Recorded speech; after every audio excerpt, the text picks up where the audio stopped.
There is a fifth dimension. A dimension of sound. Damn it, Frank! We tell him to be quiet. I spilled my hot cup of Uranus again. A dimension of sight.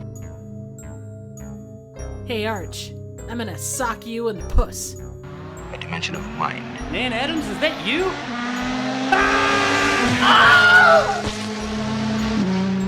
Next stop, the Twilight Zone. How does Nick normally start these things? Just like, hey, everybody, we're back. Nowadays, I don't know. He just kind of goes into it. Yeah, and then I'm like, oh, are we going? It's all Normally like we're like giggling about something else, and he just Yeah. starts Boobs. recording mid-conversation. Exactly. Boobs. I heart Uranus. Such a funny one. Boobs. Hey, Twilight Zone lovers, and welcome back to the Twilight Zone, where our gyros are constantly shot, and we need oil paste. And generally speaking, our left sides are shot, but not for the reasons you would expect. My gyro's working just fine. Well, I'm glad yours is, because mine's out of whack. I do have a cracked left lens, though. We'll get that fixed as soon as we can pretend to not throw a fight. Yeah. We'll get the money after this fight, and we'll get it fixed. Exactly. Woo! Nick wasn't able to join us this week, so I will do my damnedest to be the Nick of this particular episode. Bear with me if I am not the level of a B7. I'm more of a B2 myself. And you should never be flat, but always be natural. And that's a music joke for those of you in the audience that do that. Anyway, how are you guys doing this week? I'm here. The guy Yay. at work that doesn't know how to make a pizza got fired for yelling at a waitress, so that was good. Yeah, that's true. I should say before we go any further, joining us this week is the lovely Raymond Smith. How you doing, man? Lovely and talented. Thank you very much. Absolutely. Ever talented, ever lovely. Rocking it even if you have a broken lens, which we still love you for. And with us too is my ever faithful mechanic, the man, the myth, the legend, Jacob Anders. Been keeping this Ow. hunk of crap running for 4 years. Exactly. He knows how to replace springs and gyros. I do. Absolutely. All about that gyration. Oh yeah, baby. Woo! Do Okay. you think there's anyone that's never seen Twilight Zone that has no idea what any of these references are about? I guarantee you that there is someone that clicked on this thinking that they were either going to learn about Superman Steel or the movie Real Steel or some variation thereopan. Or So, the movie with Shaquille O'Neal, Steel. oh God. We don't talk about that movie. Oh God, Nick is going to have such a horrible time editing this already. I am sorry, but we move along. We are covering, as we talked about, the episode, season 5, episode 2, Steel. Yeah. I watched it today. Yay. Me too. Where'd you guys watch it? Freebie. Hey, that works. I was in the kitchen. You're always in the kitchen when you're watching. I watched it I while spent a lot of time in sitting the kitchen. right here. Nick messaged me and said last night and said, "Hey, can you be on tomorrow for this episode?" I'm like, "Sure, I'll watch it right now." You're So, this week's Alex. yeah. So I woke up this morning and watched it at 1 in the afternoon before I had to go to work. Nice. And Jake, is this a new thing where it's Twilight Zone and kitchen time for you? No, that's not new. I've done that for a long time. Absolutely. Cool. I do it while I'm cooking, or prepping for dinner and stuff. That works. Yeah, I'll do that too. I just turn the TV up a little bit and I have a window right behind me you can see so I can cook and look through the window at the TV. Nice. I have my laptop on my island, and I just watch stuff, that and Highlander, and what else is there? Raymond Williams. Yeah, exactly. The most important things. The Fifth Dimension's official best movie endorses best movie ever made. Oh, I agree. Raymond Williams, The Adventure Begins. When he's not It's watching official. Captain Power and the Soldiers of Fortune, of course. Best TV Which- show, Captain Power. Best children's show that probably shouldn't be a children's show, Captain Power and the Soldiers of the Future. Which I recently also watched has that, too. robots out of control. Absolutely. It does. They digitize Yeah. I people. like it. I like it. I will. I'm this week. I actually remember to watch it while I wasn't in a bar trying to play trivia. So I consider that That's good. that's Hey, I a wasn't step driving. up. Well, there you go. That's good. I had a string of weeks there where I was watching it while I was driving. It was I, my phone I was was sitting in even front of gonna my joke, speedometer. like, was Jacob in his car today watching this? I We would watch it when I would go pick up my daughter because it takes about 20-25 minutes to get to her school and back. So the hour-long episodes worked out perfect. absolutely. I watched it on the way there and on the way back. And I just had it like sitting in this little crevice right over the steering wheel. Probably very unsafe. Don't do this, kids. Yes. Above the or over the speedometer because I live in Selma and everybody speeds. So that thing doesn't matter. The fifth dimension does not endorse watching Twilight Zone while driving. If you do choose to do that, you take your own life in your hands. But Only do that in the Twilight Zone. exactly, which we live in a version of the Twilight Zone, but not the actual Twilight Zone. Just a couple real quick stats on this Bad Mama Jama. It was directed by Don Weis, written by Richard Matheson, based on Steel by Richard Matheson, and apparently his of the 16 episodes he did for the Twilight Zone, this one was his favorite. Production code was 2602, and original air date was October 4th, 1843. 1963. What the hell? Damn. Wow, My TV next review is of a It's a novel written silent in show. 1946. So It's a play. I have a 1946 story coming up on my channel. So nice. Yeah, we're talking 1846. I'm pretty sure that's Yeah. not correct. I'm not sure where I pulled that out of, so I apologize. There's also featured music by Van Cleve. We've got starring this thing stars Lee Marvin, Joe Lee motherfucking Marvin. Yes, Lee There you go. Sorry, I didn't mean to screw with the master. Lee motherfucking Marvin, Joe Mantell, Chuck Hicks, Merritt, Bohn, and Frank London. Kind of an all-star cast this week, really. And that's all that's in it. And basically, there's Those also people. what is the robot Maxo? No, yeah, Maxo. Yeah, he's not listed in the credits. The other boxer is, but Yeah. I didn't see Well, I Pedaling mean, Maxo listed. he only ever really doesn't really do that much in this, honestly. But And the uh, trivia says the other guy boxed in the Navy. oh, that makes sense. The Given bad everything. guy, the bad guy robot boxed in the Navy.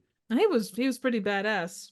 But yeah, so this is a season or episode 2 of back to the half-hour episodes. It was, what were your guys' initial thoughts on this? Have you seen it before? Yes, I've seen this one a bunch. I remembered it having more story than it actually ended up having. I didn't remember the boxing taking up as much of the episode as it ends up taking up. Go ahead, Jay. I'm sure I've seen it, but I don't remember it. I had no recollection of this whatsoever, but I absolutely see the parallels between this and things it may or may not have inspired. Well, and that in mind, the trivia was good enough to tell us that it inspired Real Steel, which was also written by Richard Matheson, which it's kind of Was it? apparently, yeah, according to the I didn't trivia. know. That's He was still around when Real Steel came out, I think it was probably based on one of his works. Yeah, based on one of it. Oh, kind so it of the wasn't like way. screenplay by Richard Matheson. I don't think so. No, I Okay. think it was just based off of like his works. The way that "Do Androids Dream of Electric Sheep" is the basis of Blade Runner, kind of a deal. Okay, Dick, so. yeah. Yeah. My uncle, who is the guy that got me into Twilight Zone, I told him I was covering this episode, and he has the Richard Matheson short story of Steel in his book collection. Well, that's awesome. Yeah. Cool. That He's like, I actually have that short story. I have his whole book. So Oh, that's amazing. Very, very cool. So the basic story is there are these two guys that are prize fighting has been outlawed as of the late 60s, so it's kind of a future episode from this point. It's 1974 and only robots can box. Obviously, you've got different generations of robots. These two guys, Lee Marvin and Joe Mantell, are coming into this match with this really old ass robot that they can't get parts for. It's falling apart. Its gyro is completely shot. Poor gyroscope. I was gonna say, I wrote the trigger spring is collapsed. The eye lens is broken. The leg cables are frayed, and they say 1,900 times that it needs oil paste. Yes. That is a plot point that never gets resolved. So I feel bad that we will never know where that all falls. So R.I.P. Oil paste. Oil They paste. never say, if you took a shot every time they say oil paste in this fucking episode, you would die. They never stop talking about oil paste. Which they don't make anymore, gosh darn it. They And don't make it anymore because they're this in is the- a B2 and they're up to B9s already. and they're in Maynard, Kansas, which where are you gonna find oil paste at 10 o'clock for in a small town like that? Walmart. Being a fictional town makes it much harder to find. I did Absolutely. look up whether Maynard, Kansas is real, and it is now. Oh man, well, what can you do? What did you guys think of the skates on the it's just that was awesome. Yeah, Like this robot shows up and they have like rollers bolted to its fucking He's feet. got Heelys. Yeah. At first I thought they were kind of a rollerblade type thing, but then it's like, no, those are just old school roller skates. Yeah. In the future time of 74, at least they were good looking roller skates, I guess. That they were having issues with. Yeah. Well, like everything else on the poor robot. But they're going so it's Lee Marvin stars as a guy named Steele Kelly, and his buddy is Pole, who is a mechanic. They're getting ready for this fight, and they're struggling to get this robot in to get it under control, or to start, or to get it ready for the fight. It's a $500 purse if they're able to make it through the fight, which they need desperately to be able to make repairs to this B2 that they've got fighting Max or battling Maxo. And if they don't win, they're kind of shit out of luck, and they're going to be left in the town of Maynard, where you don't want to be after dark, I guess. But there's a whole bunch of issues, and they are attempting. Hang on here. I just gotta bear with me just a second. Nick just messaged me. He said, "Room for one more." In this case, I think he's Which is an episode I like, and you guys criminally put in like the 90s. So Which one was that? 22. I don't think it started out that low. I don't know. I don't think it's ever been high rated on you guys. I think it's in the 90s. Okay, Nick is gonna send me the link here, or the list, so that way we don't have to. It is at Winter Ice. 85. Yeah, 22 is currently at 85. It's only an episode I like because during the marathons they showed that Oh, yeah. woman's face every commercial. It's like, now you're watching the Twilight Zone again. look at Room for One More, chick. Yeah. So she's always been connected to Twilight Zone for me. So Oh no, just understood. an episode I've liked for that reason. No, I 100% get it. All right, I'm trying to think where I left off.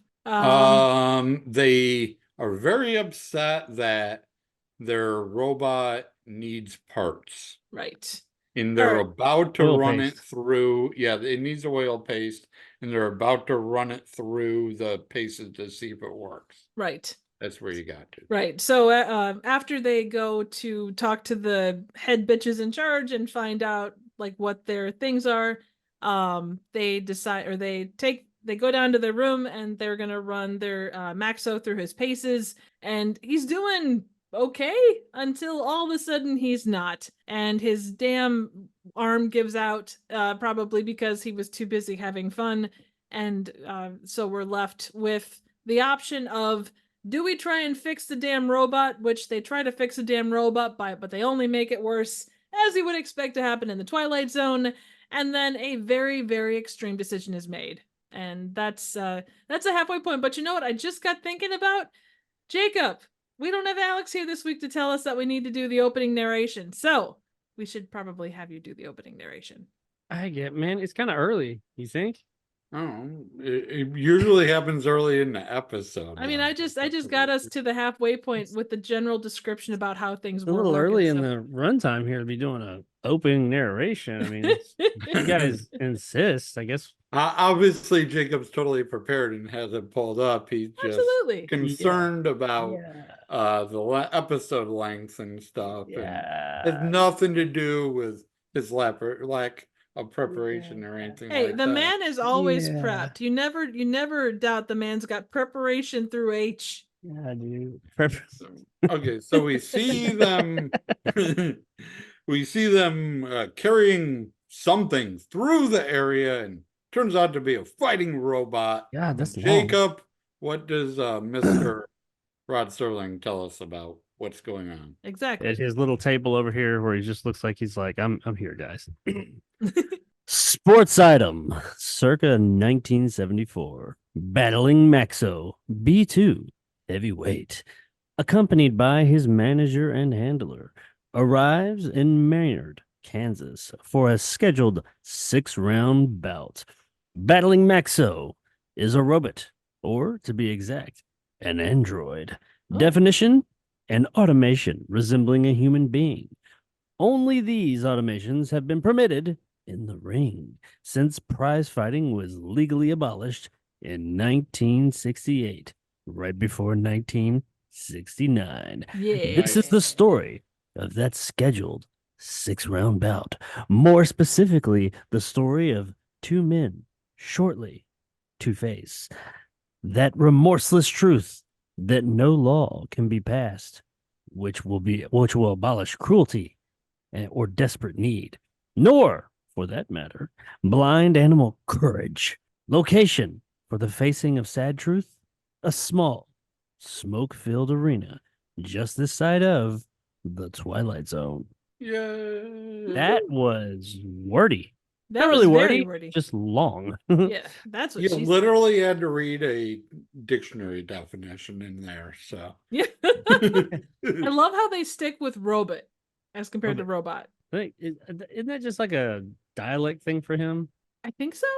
But the Maybe. thing is, a lot of stuff from the 50s also called them robots. Like, it wasn't Robbie the Robot, but there was a lot of stuff from that era that was just robot. Right? Yeah, we were talking about Robbie the Robot earlier for some reason, and yeah, they always call him a robot, but everyone else was a robot. Yeah.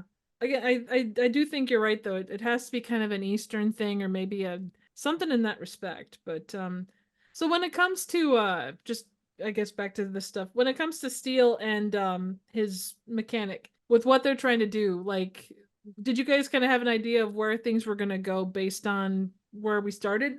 Well, I've seen it before, obviously, so I knew, but I was like puzzled by how out of this that mechanic guy is. He's like, nope, this thing sucks. Why are we doing this? And Lee motherfucking Marvin, is like, why are you being like this? Like, he's kind of the voice of the audience of, if you're not in this, why are you here? But then he's willing to like hit his sister up for cash and restart. He's like, nah, we can scrape together money and get B5 and blah, blah, blah, blah, blah. And like, he's in it, but he's also not in it at the same time. And when Lee motherfucking Marvin comes up with this crazy idea, they almost like mind meld. He's like, you know what we could do? Like, no, Steel, no.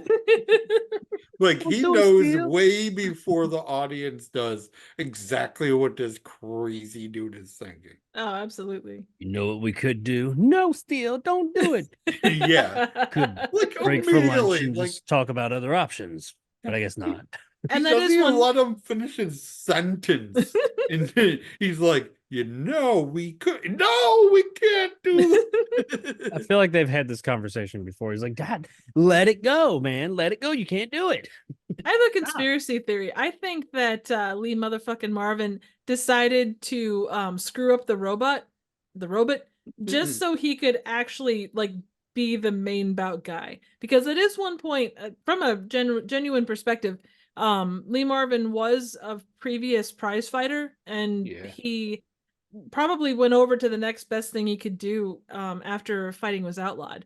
Which, you know, you think about it, like, there's always going to be those things, like, you come up and you know the ins and outs of whatever the thing is, and then something happens, technology changes, whatever it might be, that takes it away from you. And it's an interesting perspective because everyone can kind of relate to that. Yeah, he was like, Goddamn robots. They took our germs. I want to kick their asses. When do we think Lee motherfucking Marvin's character stopped boxing? I would assume when everything was outlawed. Like I would assume He's 68. a million years old. Like he couldn't have been 1968. boxing 6 years ago. He's Well, Lee motherfucking Marvin. Yeah. He's He's boxing like down. Arnold. Yeah. He's He still was out there wandering the wilds of the Okay, I West. gotta see. Yeah, Just- he's like just, Kane from Kung Fu, just How old was walking Lee the earth, Marvin in this episode? Well, whooping and I think- asses. I think too, people age differently. I mean, we've talked about this, but people age differently in the 60s. Like, True. he was going like a son of a bitch, I'm sure well into whatever year he died. Yeah, he's like Charlton Heston. The He man's died? man. Yeah. He died at 63 in 1987. Oh, so he's in his 40s or He thereabouts. would have been 40 Damn. or 41 in this episode. He was depending on- 41? Yeah, depending on when this 44. was, depending on when this was filmed. He was born in 1924. So Okay. depending on when this was filmed, he was 40 or 41 years old. Wow. I'm about to be 45. You don't look it, man. That dude looks. And you look much better than him, Jacob. You're doing great. Well, thank you for that. I mean, I mean, look at what passed for 35 back in the day. How many of those guys in like the season 1 episodes were 35 years old? Like, well, what Grave was filmed during season 1. That's the first episode I was on for. Yeah, so that would have been And- 38-ish. And he was like an old he was like a legendary gunfighter in that with 40 years of experience, and he was what, 36 years old in that episode? dude was like George Burns. He just always looked old. Yeah. He never was young. He I was like think- Benjamin Button. He was born old. That first season was in 1959. So 4 years He was- previous, yeah. Yeah, he was The 30. Grave, I think Grave is season 2. It was I mean, filmed still in thinking season season- 1. Yeah. It was Oh, okay. filmed season 1 and aired in season 2. That and Nothing in the Dark were the 2 season 1 carryovers. Right. Not that 1 year would make a difference, but No. No. So he was 35 years old in the grave. But you think about the Grave, I mean, lifespans were not what they are now. Like 35, you would have been, you would have had your kids like in your late teens, early 20s. And then you Yeah. would have, if you're a gunfighter, especially, if you lived to be, 50, you were probably living on a high horse. I had my kids in my early 20s. Yeah. I just I'm kept not- having them. Right. No, I'm not saying it's an outside the box thing. I just like you had to start young with a lot of that stuff just because, between diseases and, getting your ass shot. And when you're a badass like Lee motherfucking Marvin, people are just coming for you. Exactly. He suffers from Gene Wilder syndrome. He turned around one day and there was a 6-year-old and he shot him in his ass. It happens to the best of us. Absolutely. All the time. But back to this episode. 6-year-olds. I got a closet full of Wait, I thought we were talking about Real Steel. We're talking about Twilight Zone? Yeah, we're talking Twilight Zone here. Oh, I mean, okay. We can No get into problem. Real Steel, but for the moment, yeah, we're talking Twilight Zone. I'll tell you So- what's some real steel. Oh yeah, baby. So Anyway, yeah, so I mean, like from Lee motherfucking Marvin's position, like how would you take having that thing taken away from you? And this is kind of a pale substitute, but I'm sure that's why it drives him. But how would you feel in his position, or how do you think he was feeling with that? And I saw it as like he platonically loves this robot, and like it's what he has left from them days. Like you said, like he'd love to still be out there doing it, but he can't. So he's like adopted this as his he's a fucking pageant dad. He actually is. You're right. And that's kind of what it turns into. I just came up with that idea while you were asking me, and yeah, he's a pageant mom. Like I can't do beauty pageants anymore, so I'm gonna make my daughter do it. And he literally runs. robot, Honey Boo Boo. Yeah. Oh my God, he is. Mama June. No, Daddy June. Lee motherfucking June. Leave There you him. So in all honesty, the way that I perceived it, he was a washed up boxer. He still loves the sport. He was pushed out of it, but I mean, given how he looks, even though he was only 25 years old, he looked like he was 90. But he's supposed to, I think, be older, kind of washed up. So I think he kind of like lives vicariously through this B2 Maxo robot, and like he kind of views it as himself. So if it's breaking down just like he broke down, and he doesn't want it to end. So he's willing to do anything to keep Maxo, which is kind of like a in his eyes himself, going. Right. But can he skate as well as Maxo can? Well, Maxo wasn't doing such a hot job skating. Yeah, that is fair. Jacob, Triv asked this earlier. Did you see this ending coming? When he says, I have an idea, did you, like the trainer, immediately know what his No. plan was? No. Like, what were you thinking when he's like, you know what we could do? And the trainer's like, no, Steele. Like, what were you? I didn't really have much of a chance to think because he was still talking about, what we could do. No! I was like, did I miss? Is there something behind him? Is there somebody with a knife coming at him? Like, dude just blew up and like, no, we can't. No, not again. It was like Mrs. Puff on SpongeBob. Not again. Exactly. I will say when they talked about the plan, so the B2 robot, obviously it's a body of a human boxer, but there's like some kind of a mask over the face to kind of obviously hide the face and kind of like distorts the eyes and all that stuff. Looks like I they thought- got the mask from Eye of the Beholder. Oh my God. Yeah, absolutely. I had to laugh though, because I thought that they were going to take that mask and put it on Lee motherfucking Marvin. I did too. They just to sent him hide out everything. there. Yeah, I know. They ended up so basically they talk, they go back and forth because Lee motherfucking Marvin has decided that he's going to go out in place of Maxo and try and get like if he can survive the bout, they get $500. That's kind of where this is going. So to get them $500 so they can continue on this trek of like boxing with the robots, he goes this route and he's like, it's the only way. And even though the mechanic brings up all kinds of other options, none of them are going to match up to be able to get them where they need to go. So they're late in getting out, and actually so that's where the midpoint is. So at this point, is there any additional thoughts that you guys had on this particular episode at this point? I guess we kind of discussed that already, so I apologize. Yeah, just that like he sees us as his kid, kind of, and just he, like I said, the mechanic's so out on this. He's trying to convince this guy, trying to convince his friend. There's so many other things we can do. I know a B5 we can get. B5s also suck, but they're better than this B2. And we can try to make, if you really want to make something of this, we can make something of this. But I can't support your nonsense anymore. Right. You're gonna fucking die, you dork, basically. Yeah. For lack of a better term. So we come back from break and the match is about to begin. You see the mechanic wheeling out Lee Marvin underneath underneath all the robe and the mask, which is funny as hell to see them like trying to balance on these skates and being pushed along. They go out to the ring and the thing that they're fighting is a B7. Yeah, B7. And he is hulking. And I think the trivia said that he was a Navy fighter, right? Yeah. So from His the Ivan get, Drago to his Rocky. basically, I yeah, will blink he's- you like a blick. exactly. And he goes on to do it, but I had to laugh because they dyed Lee Marvin's hair, so it's that kind of dark color.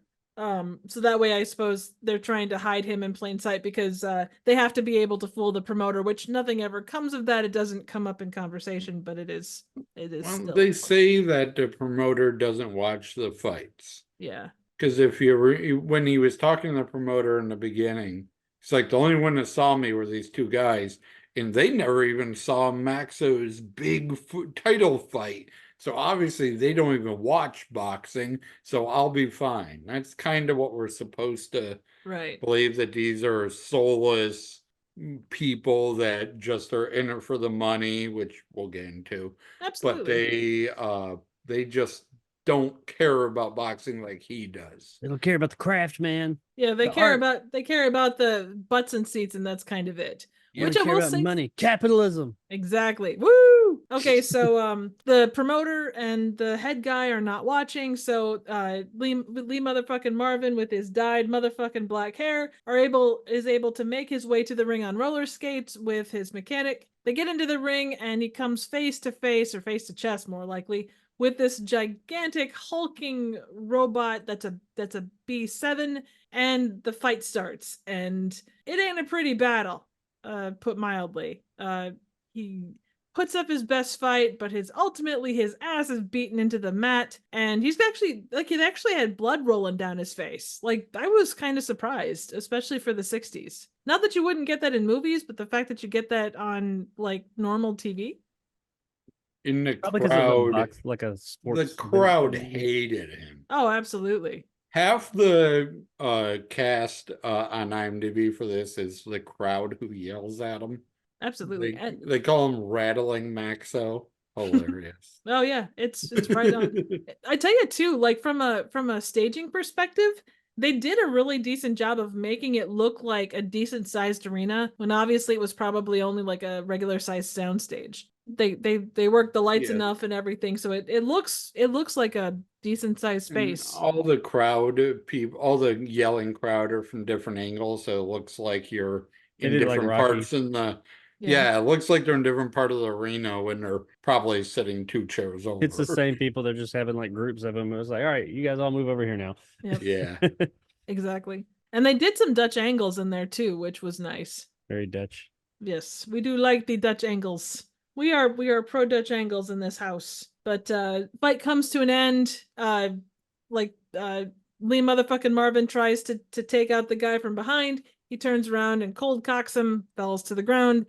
Face is bleeding, and generally speaking, he's out. They get the robe back over top of him, and he's considered the loser. They slowly make their way back on roller skates, back to their room, and they only get $250 out of the deal because he only made it 2 minutes and some odd seconds into the event, which wasn't enough for them to get the full $500. We also learned that when you're knocked down, you're done. The B9s are going to have the ability to get back up, allegedly, according to rumors. But every current model, if you get knocked down, you lose. Right. And he punches this freaking robot In the back of the head. android. He and it's just like not affected, and then he slips behind and punches it in the back of the head. It's so funny. The robots, the evil robot is wearing a white shirt with a circle, and he's wearing a black shirt with a square. Because that's where you Like- keep all the technical pieces are underneath there, and it's Yeah. like a glorified reel to reel. And there's like 6 buttons that you can preset what kind of robot fight you're having. We're told that they were the attacker in the fight. They were pre-assigned in the attacking role. Even though Lee Marvin, this giant human being, starts hitting him for real. And he's like, I know I'm Lee motherfucking Marvin, but ow, that hurts. And you turtles up pretty quickly. Absolutely. It is an interesting concept because I do wonder how many times has Lee motherfucking Marvin, his character, done this before. I feel like this isn't the first time he's tried this. Definitely not the first time he's talked about it. That's Yeah. why Pole, which is the name of his assistant, Yeah. like, no, not again. We had this discussion, Lee. You had your eye scooped out last time. Don't do it. That was that's against why the they deep haven't room. fought in 6 months, because Lee Marvin was still fucking recovering from the last robot that beat his ass. It's a hell of a thing. But it goes to show the end of it. Basically, you see them pull out, and there's this sense of solidarity between them. And thank God, Lee Marvin is okay. They're just gonna have to ride the bus back to the East Coast and all that good stuff. So Was I the only one that thought he died? I thought he did too, or pretty damn close to it. The way I thought he was like, out of he it. was like, oh, we'll ride the bus back. And then it kind of goes, I thought he died, but apparently he did not. Like, His I thought he ego was just died. saying all that stuff, but like, his ego definitely died. But apparently, no, he did So not die. what happens after this? Do they just oil paste Maxo together, or do they go with Pole's idea of begging his sister for money and getting a B5, and which again, a B5 still stinks. They said they haven't had a B2 in over 2 years, and they're up to a B9 already. B9 is coming out soon, and the B7 is pretty new. This B7 we had a chance against because the kinks haven't been worked out yet. They're gonna go But- get a BJ. Yeah. I think after all this, they probably deserve it, honestly. Yeah. Well, if they're on the bus, it might not be willingly. Yeah. Yeah. Well, buses back in the 60s were at least a little bit not, like they are today. So one can hope for that. Yeah, But- maybe it's a luxurious bus, not the bus I took from Las Vegas to Syracuse, New York. I don't Oof. think these guys Don't are ask about traveling on that anything nonsense. luxurious. No, that's for sure.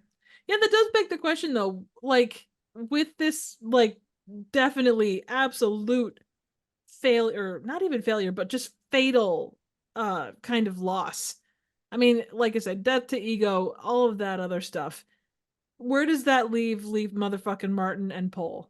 They're from Philadelphia, they say, right? Yep. Yeah. So they're gonna go back to Philadelphia. They're gonna have $200, $190, whatever, Yeah. and stock up on oil paste. And like, it took them months to find this fight that someone was willing to let their robot beat the shit out of a tin can, almost literally. So I don't think they can continue. It took them so long to get this bullshit fight that they gotta be done. They either gotta go with Pole's idea and fix a broken B5, or just be done. This isn't gonna be real steel. They're not gonna find a robot in the junkyard that has mimic capabilities, and Lee Marvin can box on the sidelines and fight to fight for him, Yeah. but not literally like he did in the episode. Like, they're done. Like, it's over. Nah.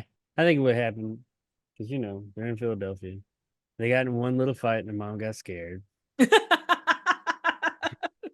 So she sent them to their auntie and uncle in Bel Air. And we got like a whole new episode now. Oh, there you go. That could be the steel too. The search for more steel. Bel Air. The fresh or the steel Fresh Prince of steel Bel of Air. His uncle is a oil paste magnate. Oh, there you go. Yeah. See? There it is. There it is. Yeah. Why Uncle didn't they Phil. go there sooner? Because Uncle they had a Phil. falling out. He didn't know that his uncle was the inventor of oil paste. Oh, there you go. Yeah. Okay, so we have completely and utterly changed the perspective of their lives. They can go on and let Maxo get his ass beat until the cows come home. And his dorky cousin is going to teach Maxo some really groovy dance moves. And it's going to transition from a boxing movie over to a dancing movie, kind of like Save the Last Dance. Oh, there you go. So Maxo's going to like get into a whole different ring now. I think Maxo would be really good at disco. Absolutely. In 1978, is that when 4? 74. Yeah, 74. Yeah. And yeah, he's really good at simple movements. Instead of just doing this, he Yeah. just does this instead. Right. Like, Even it'd if be it's great. Even if his left arm doesn't work, he only needs his right one to Yeah, kind of you go just up. need one arm. That's all you need. Yeah. And he can oil There you paste go, them together so he doesn't creak, and we're good. He's going to sing back up Oh with his God, brother that's made with Bill and Ted. absolutely. Hell, Maxo has a future. he does. And I mean, hell, the 80s are coming. You could do the robot, or he could probably create the robot or the robot dance. Robot Us's. Yes, exactly. I love it. Now I Um, want to look up when the robot dance was invented. That's a good question. Go ahead and Okay, you go ahead and talk about Twilight Zone or something. I'm gonna look up the robot dance.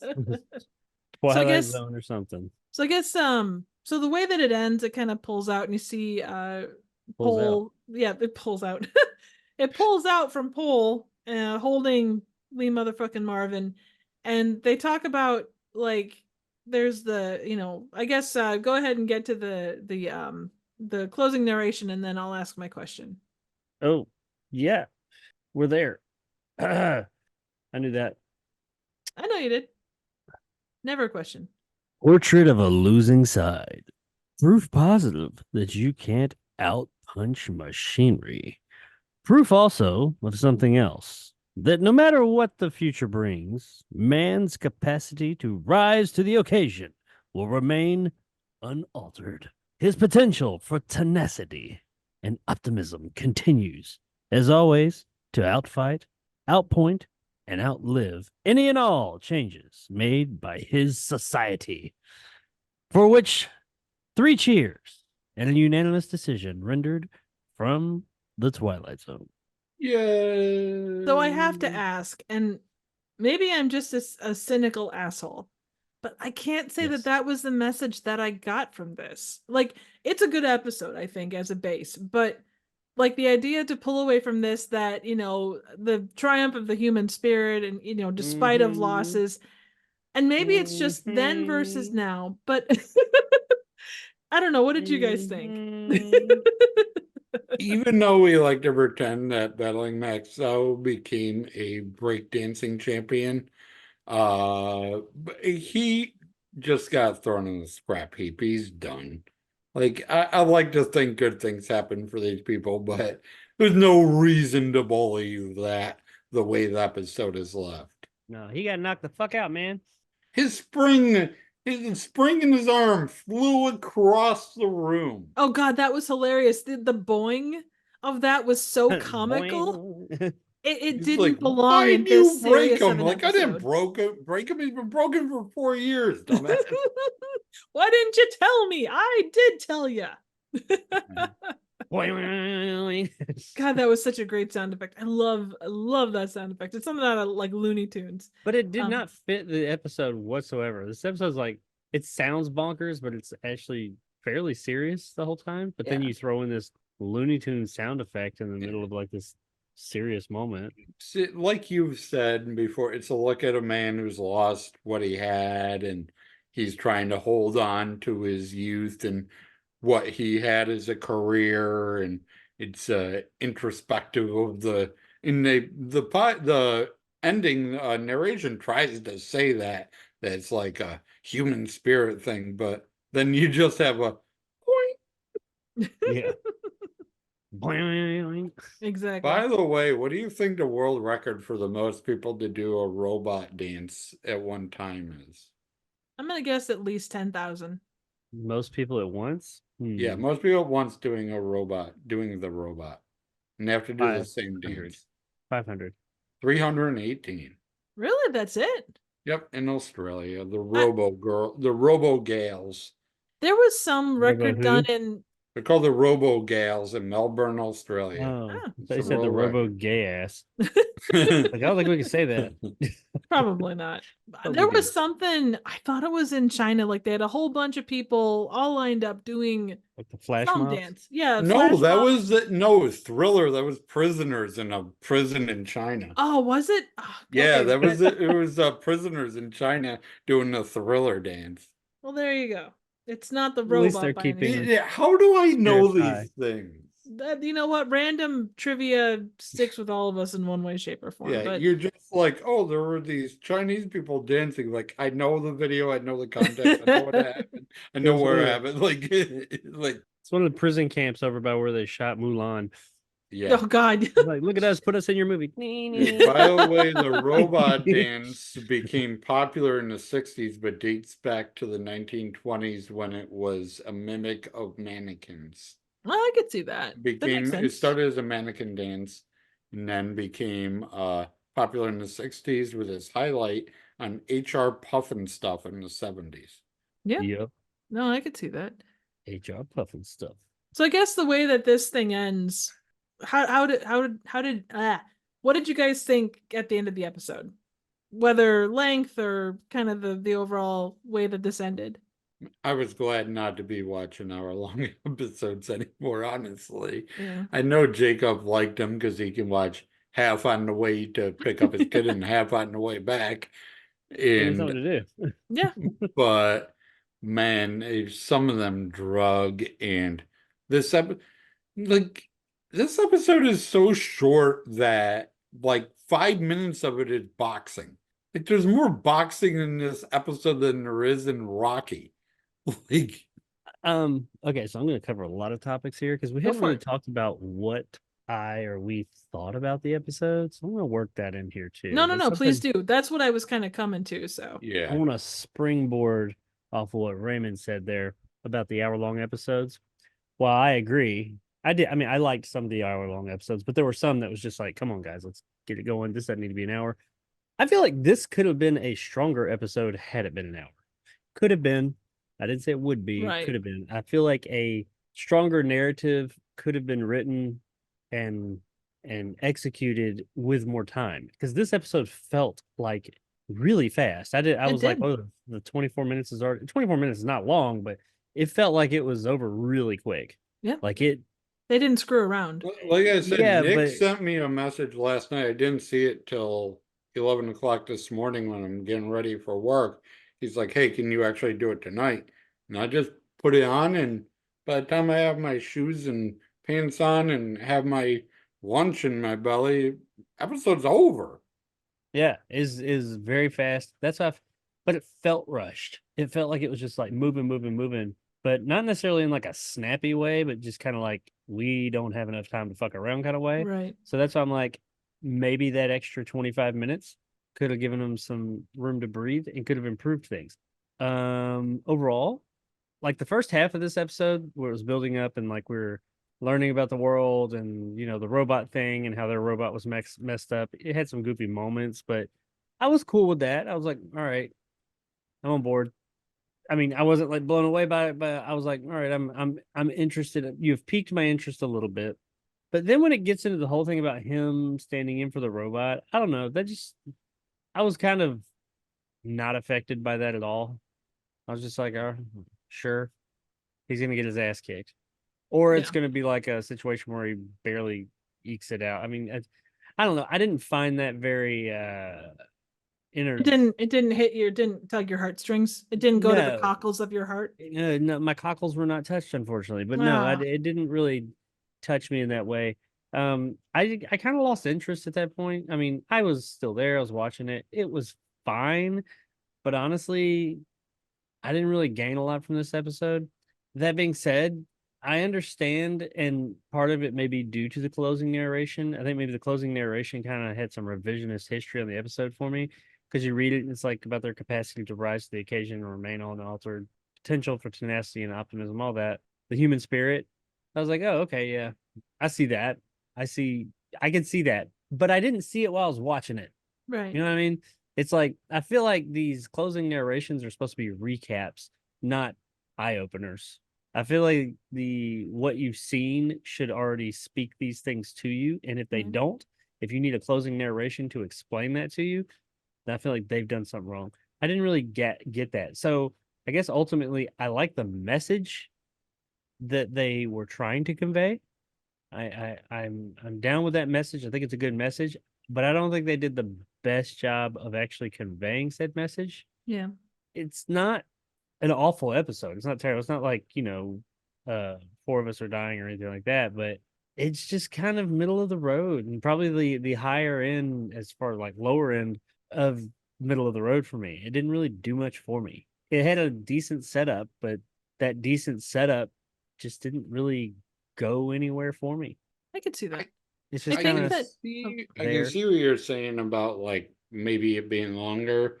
If maybe we have like a scene of them on the train talking about their adventures with this robot instead of just skipping by and having a random line of, oh, we haven't had B2s in 2 years. Oh, we haven't had a fight in 4 months. And just like throwaway lines explaining it. There was a conversation of them saying, oh, we really need this fight because I have bills. Like it's something that simple of just a conversation instead of just throwaway lines that you need to be doing something like this where you're listening to every line so you can talk about it later instead of just random lines thrown out. If they had a conversation about their thoughts and feelings and why he would do this Yeah. it would make much more sense instead Yeah. of just random lines are thrown in that, like you said, you gotta think about afterwards when the closing narration comes in. It's like, oh, that's what they meant by these conversations. If we had actually had the conversations, Yeah. It Yeah. clicks when he says it, but not before. It yeah. only clicks because he said it. And then I'm like, oh, okay, yeah. Because the last episode I was on was Voyage of the Lady Anne, that's kind of how them people felt about the ship is kind of how this guy feels about the robots, so it kind of clicked with me. But like, it's their history. It's they've been with this thing forever, and Right. Well, they showed that too. You better understood those people's connection to the Lady Anne. Like they sat there and they had some conversations, which most of that episode was just conversations. But yeah, a these lot of the people, episode was them sitting down talking about Absolutely. it, and this episode was missing that because they didn't have the time to have the conversation. yeah, and in Lady Anne, I know they say show don't tell, but them telling these stories, that is a form of showing. They are telling in detail why they care about this ship and it means so Right. much to them. And It's through places that, and things. yeah, through No, the performance, you see experiences. that here they tell, they don't show because they just kind of almost borderline monologue it and just say, care a lot about this and, it means a lot to me, so I'm going to do this. But we don't really see why. I believe it because it's said, but I don't believe it in the cockles. See, I would say from the moment that they said that Steele was a former boxer, I kind of got the notion that he was itching to get back out there and do the thing. And you could see that that was an important thing to him to be able to prove that he could go up against this machine and give him, if nothing else, give him a run for his money, in whatever form it took, because that was his passion. That was what he did. And to not be able to be that was kind of the true person. I feel like at the end, the way that they portrayed it, I mean, I could see where they were coming from. And I think maybe just given the time, you could say, he gave it, because back then, like, even if you lost, you still gave it that old, the old college try, there's that whole thing, better to have tried and failed than never to have tried at all kind of a thing. Like, not to say, I don't think we're being cynical by going, you know what, he went and did something knowing full well that he wasn't going to succeed. And he was lying to himself by saying, oh, well, it's a crappy B7. We can take it. The lies that we tell ourselves. If there was one thing that I would have pulled more from this, it would have been that, it's a sad point, but it's more about the lies we tell ourselves more than, a story of overcoming, because there really wasn't any overcoming. I did like that they did lead you to believe that he might win. Fair, yeah. Like because And they had to set up immediately he he just gets a tar beat out of him. Yeah, so like it was kind of like a more real. No, dude, this is a robot flesh bag. Right. This is a robot with pistons and shoulder springs. Yeah. He's gonna beat the brakes off your ass. Yeah, very quick tangent. Yep. There's this podcast Chris Gethard has called Beautiful Anonymous. And for like a year, he had what he does is he has random people call into his show, and if they have an interesting story, he talks to them for an hour, nonstop. At the end of the hour, he hits a button, hangs up the phone. And one of the people they had on, their stories, they spent a year failing at stuff, entering through, doing things they knew they weren't able to do, and trying to build self-worth through realizing what you're capable of. Well, today it was announced by Yale University that doing that is fucking stupid. That failing is bad for you emotionally, physically, consciously, everything. So there's a year of this fucking podcast where this person, all their friends call in and say, oh, a friend has spent a year failing and stuff. Like, oh no, you again. And it's a big joke on the podcast. But today, Yale University put out a study, 1,800 people said, well, what did you do after you failed in an attempt? And he said, well, I just stopped trying things for a while and I just put myself out there anymore. I'd like to know what age demographic they were testing here? They were polling. I can tell you, but I can look it up. That sounds But like a younger generation thing where they're like, "Oh, I failed, so I just give up." Like, yeah, because I disagree with that. I mean, I'm one person, but like when I fail, that fuels me to try harder and succeed next time, even if I No, don't. absolutely. And I And guess, sometimes to my detriment, but still, I mean, it does fuel me. and maybe I'm being cynical with the way that I saw this, and I apologize if that's the case. Because it is. I mean, it is a beautiful story of a guy trying to relive what made him good to try to go above and to save them money and to try and to do something better. But I don't know. Like, so I'm not gonna tell you where it ranked, but Pace Magazine's like review thing for this ended with the result is predictably tragic with a bittersweet tinge. I can see the bittersweet, but I don't know that it was tragic. It was kind of already kind of foregone that that was going to be the result. It's like if you put yourself up against a dump truck, even if you're, Arnold level strong, you're not gonna, if that thing's barreling at you at 50 miles per hour, you're not gonna survive that. Yeah, Although not quite the same thing, it falls into that realm. that's why I'm a little split on this episode because I do like the message it's trying to convey and some of the values of it. Like you said, I mean, all that stuff I can get behind. I like that. I just don't think it did a very good job of conveying said message Yeah, I could see that. effectively. so I think. the I mean, not that ages of the I people see in it, but study were 29 to 49. Okay, so you get a really, decent age grain. I mean, well, the thing is, how many things did they try? Did they try one thing and fail, or did they try, 150? yeah. Did they just suck? Well, and I I mean, I if don't you know. if you It's try, Northwestern, Cornell, Yale, and Columbia. interesting. They tested 1,800 people and interviewed them and said, "How do you feel after you fail at something?" And a majority of them said that it didn't help them. It made them feel like they can't do things. I think too, it depends on the Yeah. kind of thing that they're trying Anyway, to. sissies. I think it kind of depends too on what they're trying to do. Like if you're 49 years old, you're trying to go back to college, you've got 3 kids. That is a difficult, and you're working full time. That's a difficult thing to try and complete. There it depends on what the thing was that they were trying to do. How big of a life goal was this? Was it trying to Um, run a marathon, like a tri what is it, it seems like it triathlon? was professionals, lawyers, teachers, and nurses, and people with substance abuse disorders and heart problems.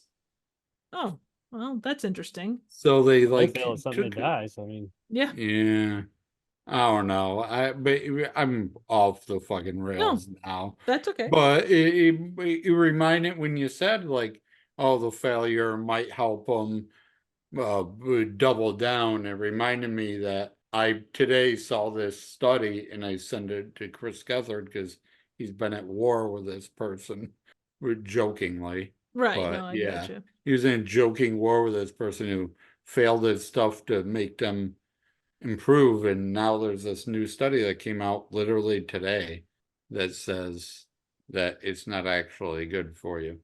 But when you try to research it, there's a study from 2012 that says failing is good for you, and there's a study from 2022 that says failing is bad for you, and It's now like there's a new eggs. study today that says I ain't gonna it's lie. Any bad for study you from like again. after 2019, I'm skeptical of. Mm, Fair. It's kind of People like are, eggs. It's good, it's bad, it's good. I think it depends on what the thing is and what the motivation is behind it. Has this been yeah, a lifelong goal that you're trying, like, are you trying to become like a world-class singer? Well, if you want yeah, to do that, there's a lot you have to do to make that yeah, happen, it seems like that's what they're saying. It said in reality, it's difficult to learn from bad experiences because failure is demotivating and ego threatening. Well, but that's So but that's that's such I the a think they're first. just subjective. interviewing people that tried out for American See, Idol. I feel like I'm gonna sound real archaic here. I think failure's good. I think it teaches you that failure's a real thing and you're gonna face it and you need to learn how to deal with it. And it should put, I mean, some people are sorry, they're just gonna be soft. They're gonna fail and they're gonna Yeah. curl up in a ball and they're not gonna do anything else. But I don't think the failure had anything to do with that. That's just who they are. I think with other people, man, they're going to fail and they're going to say not again. And they're going to fail again, but they're going to try harder every single time. And eventually they're going to get it. Or they're going to just inherently try harder at new things they do or other things they do, and things that they don't fail at, they're going to be even better at. I mean, look at the time periods back then. The people and how they would try and how they did succeed on things. Going over They Niagara had Falls in a issues barrel. for sure, but man, they would work their fucking asses off. Yeah. And get shit done. Shit needed to get done, they got shit done. Nowadays, I can't really say everybody's always gonna get shit done nowadays. Yeah, quickly reading through his article, it says that failure causes people to overanalyze things Yeah, that that's they a lot of normally shit, though, could you know? normally could have succeeded at, but they overanalyze and think, well, I failed at that, and now does that mean I'm gonna fail at something that they could Yes. have succeeded at if they hadn't overthought it? And But I feel like therein it's lies also gonna teach them to accept things and move forward. And maybe, yeah, you're gonna overanalyze some things, but you're gonna learn that at some point this isn't healthy. I need to stop overanalyzing, jump back in. And I mean, it is corny, and I'm gonna use a movie quote here, and that's really corny. that's all But right. Batman, I mean, I think it's a really profound statement. It's kind of, people say it all the time, but it doesn't have meaning. Alfred said, "Why do we fall down? It's so we can get back up." Yeah. So we can get back up again. That's why the fuck we fall down. So why do you fail? So you can try again. So you can get the Yeah. fuck up and make some shit happen. Because if you have those people that never, because here's the thing, if you never fail, you're gonna start getting comfortable and you're never gonna try anything new. Because if you're afraid of failure, you're not gonna try that new thing because you might fail. And then we just don't go anywhere. Yeah. You're stagnant. I will And say nothing new happens. I think failure is subjective. And Yeah. there is that, you know, the serenity prayer, it's, you know, God grant me the knowledge to know, you know, da da da da da da da.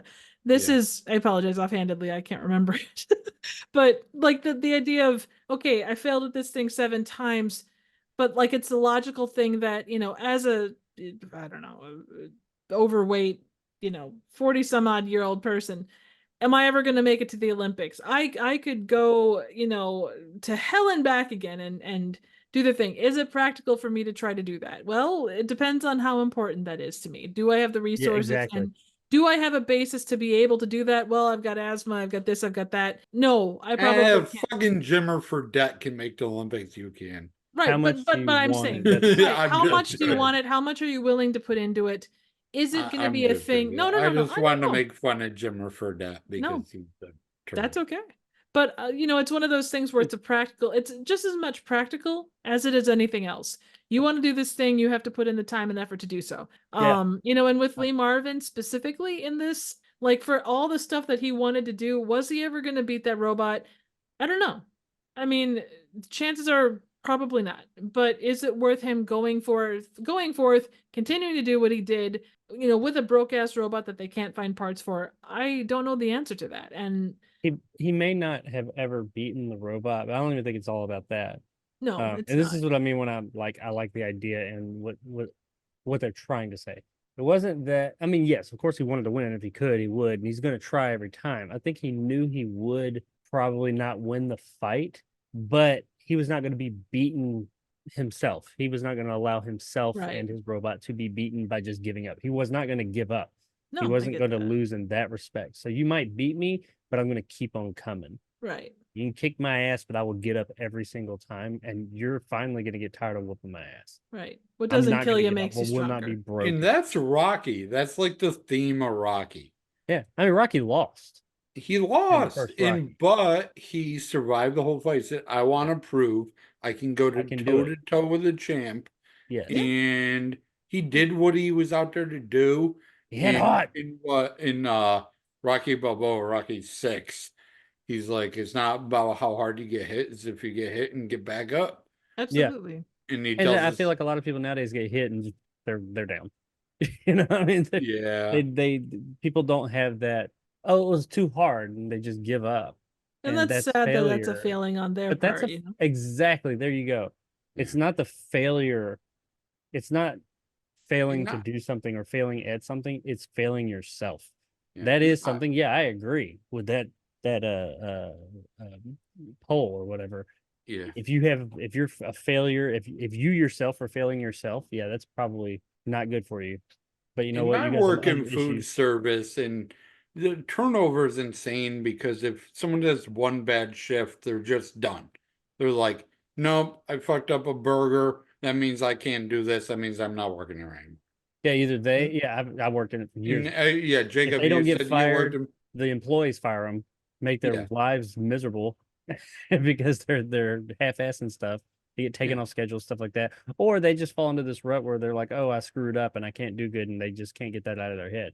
You Yeah. have Right. to. You just believe, well, I'm not good at this, I'm done. Like, well, no, you just had a bad shift. Like, I'm 4 years into this and I've messed up a burger. Like, just because you did it on your first day doesn't mean you don't know what you're doing. Right. You messed up a Expectations. burger. Everyone messes up. Right. It's expectations. It's all of that stuff.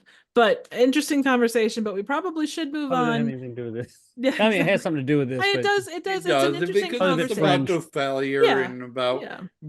how far do you go Mhm. when, like, just leave motherfucking Marvin's unaccepting of failure. Like, Right. like And I don't mean- Maxo's I- done. Hard-ass man Maxo's talk dead. with Like, three stop. badasses. Right. But he doesn't accept it, and he Right. And I wants don't to mean keep to- going no matter what. Yeah, and I don't mean to downplay it. I think that like the message isn't terrible by any stretch. It's a good message. Just given this particular case, like we talked about. I don't think that the closing narration does justice to what the episode was. Yeah, the episode didn't execute it. The two don't. They're not synonymous. Yeah, no, they're not. I mean, I just don't think that the execution was as good as it needed to be. Yeah. I think you shouldn't need the narration should tell you stuff you already know in a creative way. Yeah.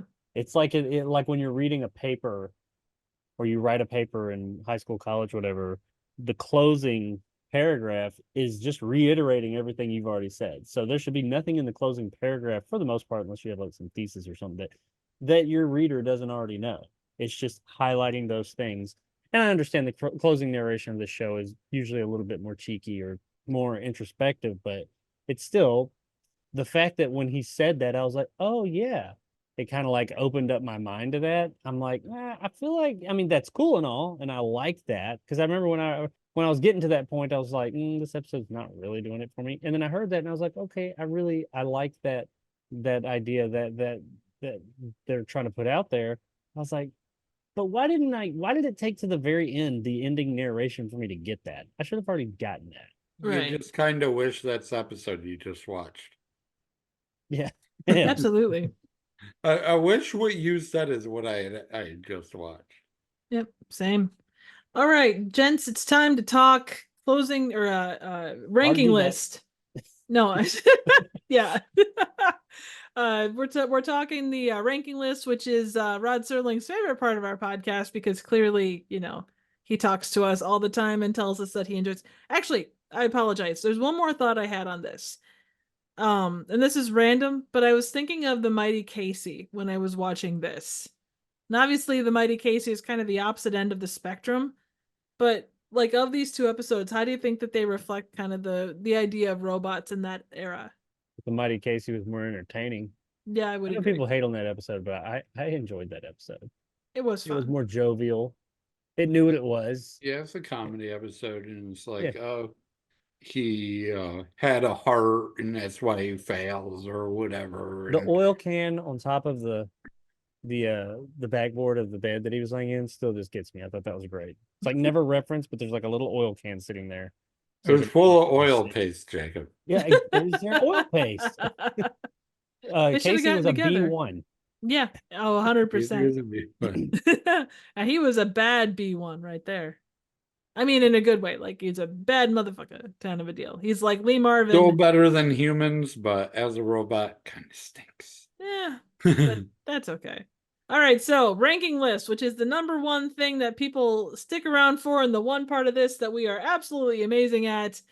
Welcome to the ranking list part of the show. So, gents, to the ranking list part of the show. yes, exactly. So, where are we Thank you. putting this? Rank. Greatest ranking list of all ranking Absolutely. lists. Nick It always makes says. no damn sense, but we don't care because It makes no it's sense, ours. but that's what makes it make all the sense in the world. Absolutely. Just waiting for the moment that Pace, whoever wrote that article for Pace sees your ranking list Oh, and writes God. an entire article about why you're wrong. Oh, I don't doubt that. Which, by the way, this is really interesting. I don't suppose it's as interesting, but so Pace Magazine, can you guys figure where Pace put this? Man, I never know those guys. 100. I'm gonna say it's like the lower third. Lower third is in like 0 to like 40, Like or the bad side. no, actually, that's 36. Damn. Wow. Yeah. Where do you think IMDb put They this? love Lee 36. motherfucking Marvin. Yeah, I know, And he right? was good. He was good, but I mean, was very I'm good. not just judging Lee Marvin.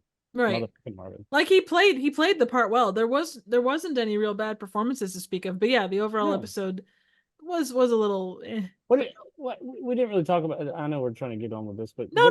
I mentioned that I thought that, or Raymond did slightly. He touched on it, but do you think that this not would have been like not foregone conclusion, but this could have been a much stronger episode if it was longer, or is it just kind of like no, it just would have been more of the same? It depends. That's a difficult Knowing Twilight Zone, not Right, anything's right. possible, but knowing Right. how they dealt with hour-long episodes, do you think that this could have been one of the ones that benefited from more runtime, or do you think that it probably just wouldn't have?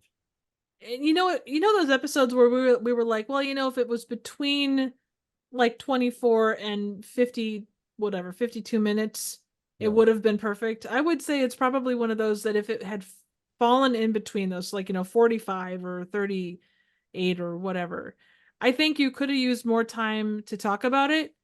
Even if you showed other fights where like you see like over the course of time you see the Maxo kind of taking a beating, and you see their reaction, you get a little bit more backstory on what they do. Do like the spinning newspaper thing of him Yeah. back in 68 when he was a champion, and then show him losing in 70 and getting his ass kicked in 71, and then by 73 can't find a fight, and you just fill in a little bit of that. I mean, even if you showed like how, Marvin, you talk about the human spirit and stuff. If you show Marvin or Lee fucking motherfucking Marvin, like, I don't know, taking care of Maxo and kind of, Taking care of business. like even if you made like Maxo slightly sentient, so that way there's some more of that, that human spirit, he learns from that spirit and becomes more human than human. And maybe I'm thinking too much of like a kid show type thing, but I think that extra bit would have helped it to kind of get over that hump of the I think we could have connected with the characters more. Yeah. To when this happens, it would have just been a little bit more impactful to us. I mean, me personally. No, I think you're right. I think you make a very good point in that respect. And I think that they really needed to show more of how important this robot was to Lee motherfucking Marvin's character beyond. I mean, they showed because like Pole was just like, fuck this thing, let's go. And he's like, no, not giving up and all this and that. And do you do a real steel thing? Like he finds them in a junkyard or something? He has an illegitimate child. There you go. But I do have to ask, like with the robot, is the robot itself important to him, or is it what the robot represents? What the robot represents. Yeah, I think so. Yeah, I would agree. I just there's that, he not that his the what he stands for is bad by any stretch, but it's that it's not so much he seats himself in the robot, I think. Yeah, absolutely. So. And he repeats the big fight that Maxo had like 3 times. Absolutely. So that like everyone he runs into, he's like, you remember that, right? You remember that, right? You remember that, right? It's all over the East Coast. People like, he just told this story to are in the room, and he retells the story because just his journey with this robot's that important to him. Yep. It's the jury and the story and what it means to him and the feelings he has and all that sort of stuff. Yeah.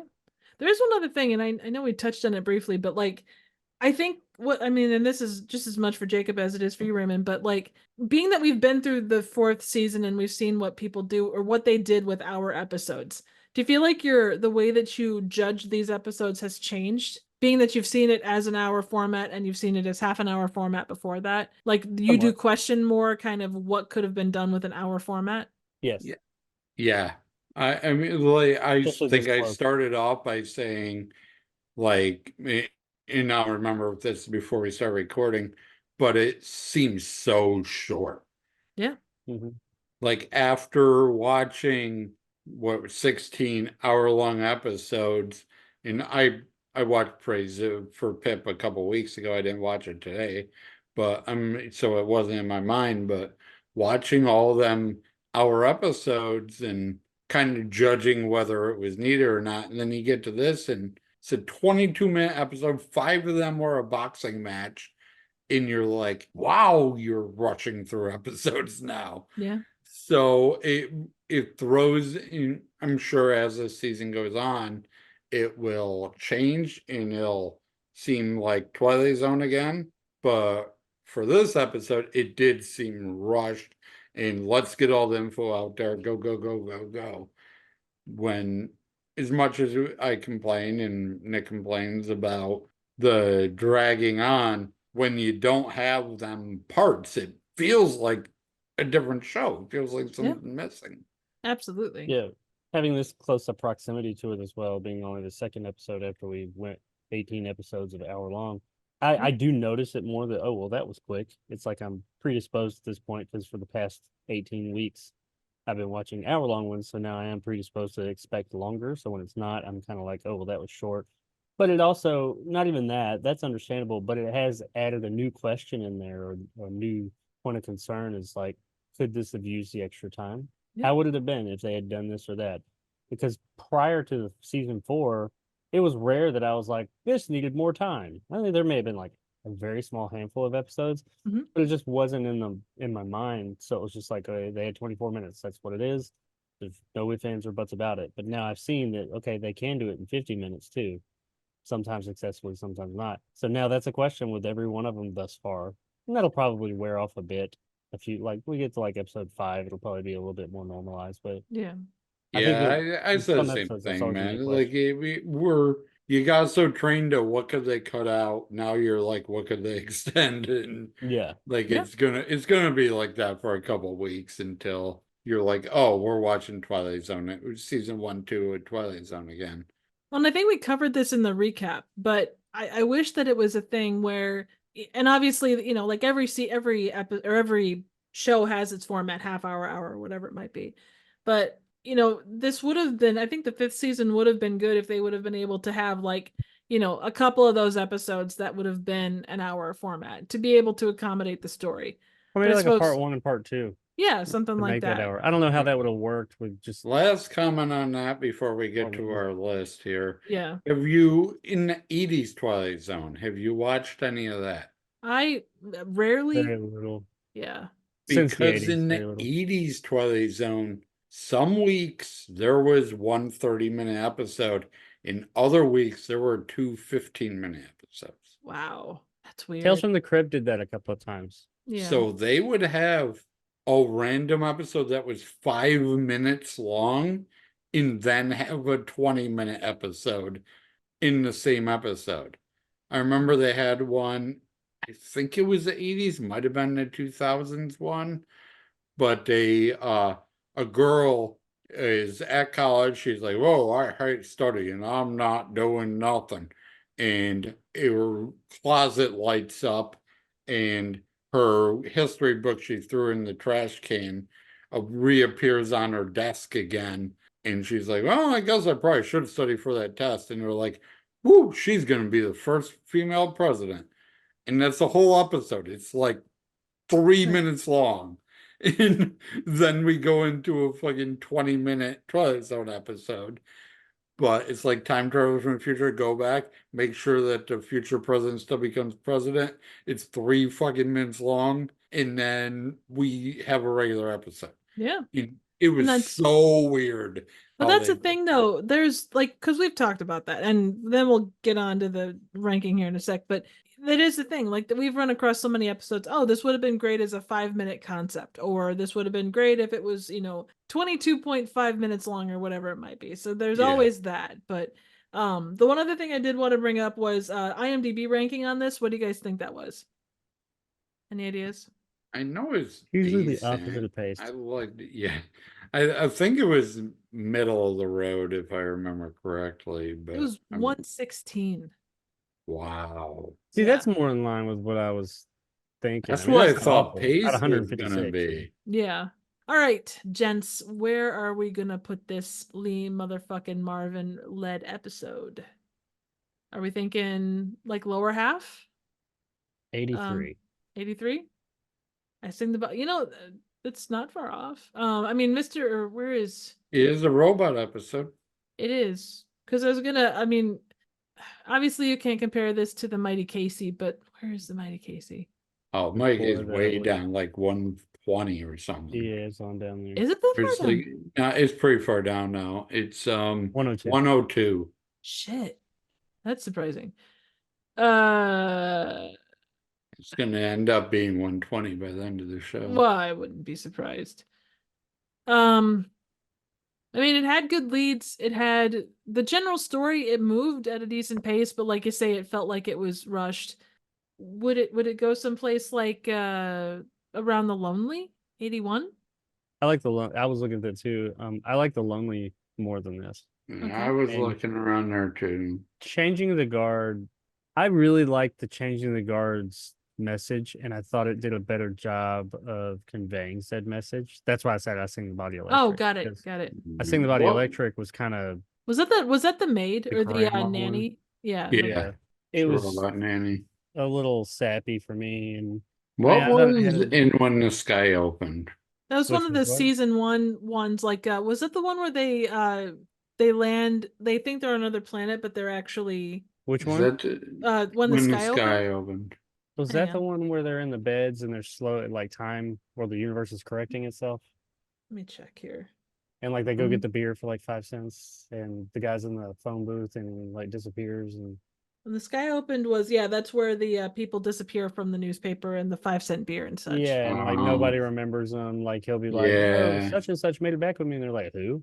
Yeah, and then they open up and he's gone too. Yeah. Yeah, That was an early episode. it was Yeah. first season.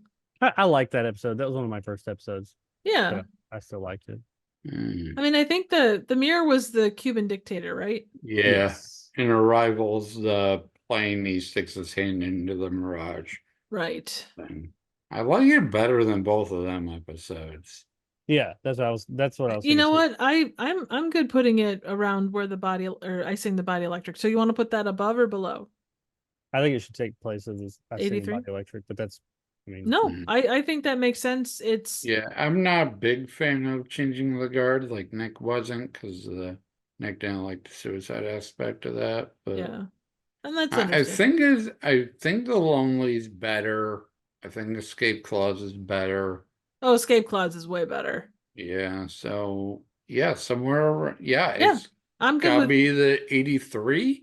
I'm okay with that. I think that's a good Put place for it it because just above I Sing the Body Electric. yeah, I would say that like given everything that's above it, it's got a solid message, but it lacks. There's certain things that it lacks, and the fact that like the way you like just in the discussion, the way that the closing narration tells you this thing, and you don't really necessarily get that through the episode. I think that's a good place for it. All And right. it's a good episode. It's a rewatchable episode. Oh, absolutely. but It absolutely is. Yeah, I think that's where we're going. Go ahead, Triv. All right. Announce So, your new number 83 for the first time, for the last time, we'll see if it stays there, is Steel. We still have number 1 as Eye of the Beholder. Number 122 is The Trouble with Templeton. And Raymond, would you do the honors? If I can find the number. Number 99 is A Piano in the House. house. Nick's not here, so I'm only gonna do it real short. Oh, come on. We got to go extra long for that. Okay, Fine. we can do it again. You ready? You just did it. And He's number really editing this like you no, son of a number bitch. 99 is A Piano in Fuck it. The house.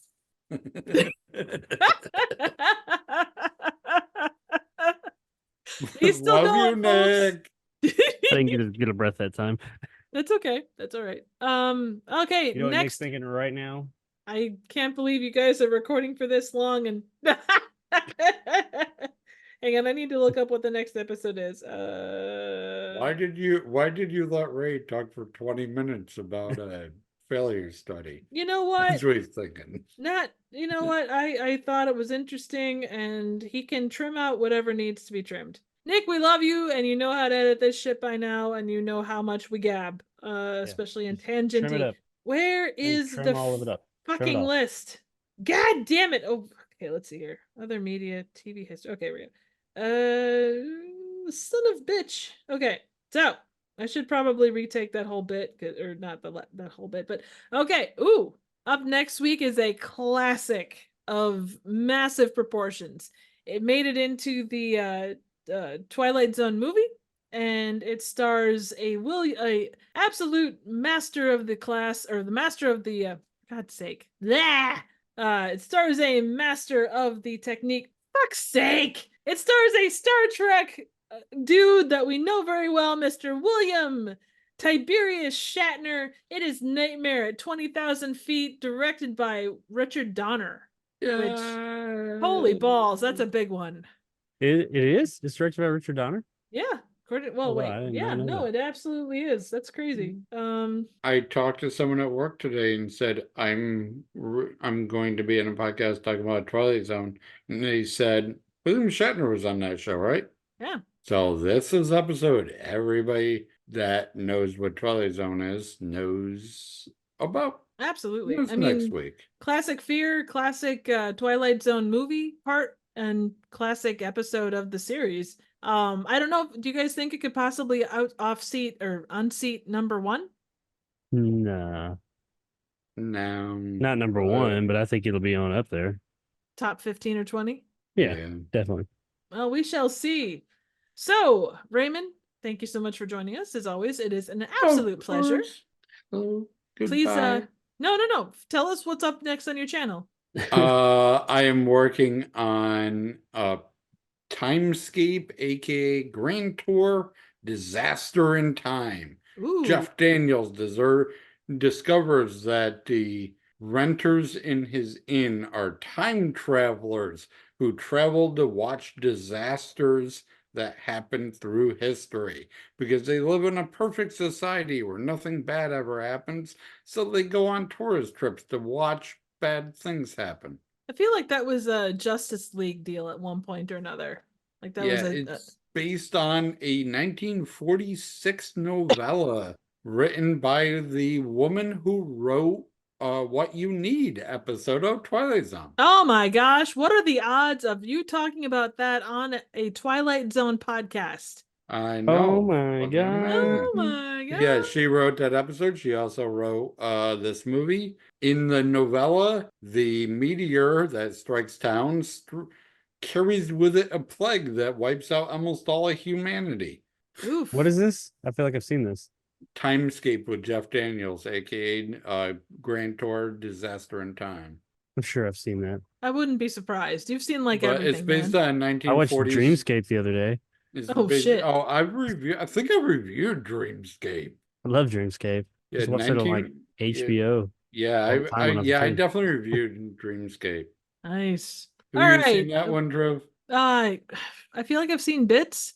It's like a person who can tap into nightmares and fight nightmares for people. It's really weird. They're Oh like yeah. nightmare assassins. Yeah. Yeah, I think I have. He Or if fights nothing else. other people's nightmares. Or I've It's seen really bits weird. at the very least. But Got the anyway, big snake man. He of turns course. into like a king cobra snake human. He can fight Mm. other people's nightmares, but he can't fight his own fears. Dun, dun, dun. That's why you keep a Freddy Krueger in your closet. That way he can fight your fears, but you'd have to feed him cookies to get him to do that. So Okay, do the outro. Trevor. I'm distracting Hey, you. get the fuck out of here. all right, Jake, tell us yes. where we can find all your awesome stuff. Yeah, Jacob. Wait, no, not that one. At Retro Jake XY on YouTube, where I talk about old video games and some newer, mostly old. Yeah, I have some videos. They're slow coming. I have a collection of videos that's coming. It's actually one big video that was out. I'm still editing it down. I'm almost done with that. I recorded somewhere in the neighborhood of 7 hours. Oh my It didn't god. feel like it. It flew by. Well, good.